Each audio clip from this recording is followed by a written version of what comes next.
there is a conversation or perhaps an essay or there's some response that eventually I'd like to give in relation to that dream that the two of you had shared about Hegel. Oh yeah, that was Rebecca's dream. We were both in it, though. And you understood it immediately when Yes. she shared it with you.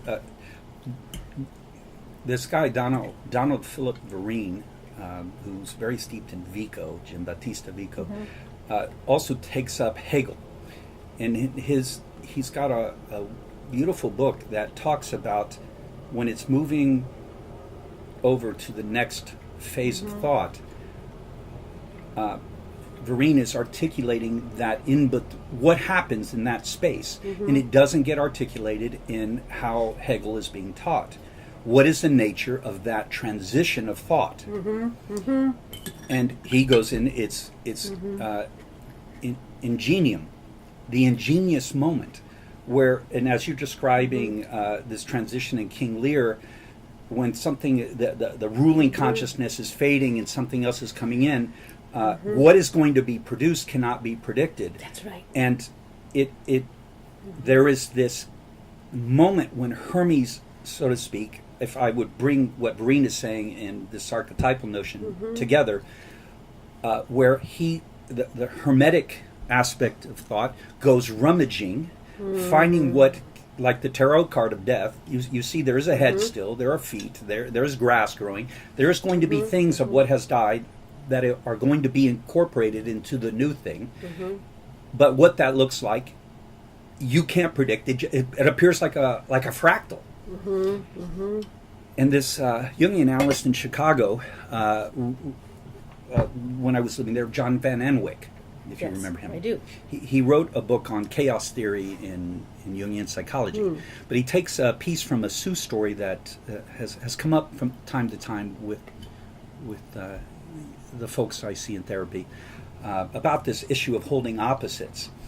You've got a woman, a Sioux Indian mother with her baby. She leaves the teepee, leaves her baby there, goes down to the river to get water, and when she comes back in to her teepee, there is a giant stone woman, and she has the baby in her arms, and she bites a piece out of the baby, and then starts singing, oh little baby, so good to eat, so good to eat. And as she's chanting or singing this, she's rubbing where she's bit, and it's healing.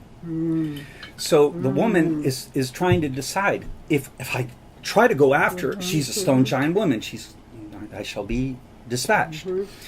If I run, she'll eat my baby. So here's this irreconcilable moment of opposites. What to do? So she says, welcome, grandmother. And the stone giant woman says, I thought you were going to reject me, but since you've welcomed me as family, I must tell you that my husband beat me, and he and his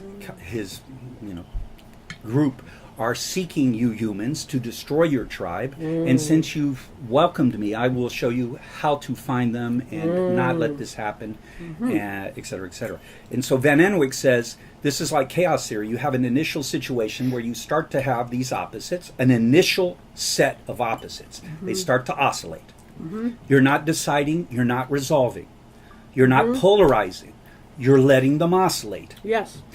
If you're married but you find yourself attracted to someone else, you don't act that out, you don't leave the marriage, maybe you hold these things to see what comes of you cooking these fantasies, these differing fantasies. And by holding these things, and it oscillates to a point where suddenly the fractal appears, which is a unique resolution that transcends those opposites, that has never before been seen, because it's out of the living moment or the living initial conditions. So it keeps everything in movement. It's like that to me is what happens. There is that moment of Hermes, that ingenious epiphany that only arises when you hold these frickin' opposites that are tearing the culture asunder. Right. Where everybody is like, go after him, this and that. And one time in this place where I'm working, there was a situation, and I was going to have to talk to the powers that be, and I felt very like this shouldn't be happening. And I dreamt that night that I was a security guard for a company, a corporation, and Greenpeace was trying to come in. And I woke up and I go, wait. If I compare it to the living situation, I'm the Greenpeace guy. I'm the little guy that needs to be heard because I'm standing for Eros and for the vitality of this place and the mission of care of souls for the youth and families.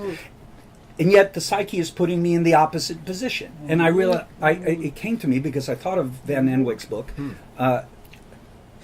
I was getting polarized. I would have come in polarized. They would have felt and maybe fallen into the field of polarization, the schism, but by going to this opposite side and feeling that perhaps there are times and reasons in which you must protect what is, and by me coming in not polarized, holding these opposites, it allowed them to not polarize with me and find their own feeling and the unique interaction, and we had a resolution that was fine. Yes. I'm so glad that you remembered that dream and shared it, because that was a dream I told Andrew about. Oh, yeah? I said, if you want a perfect example of why it's important to take that concept of bringing the polarities into yourself as an individual, have George tell this dream, because it's such a beautiful example. Because you're right, if you come as one end of a polarity, you're almost asking the other person to fall into the other space. It's like nature creating a vacuum.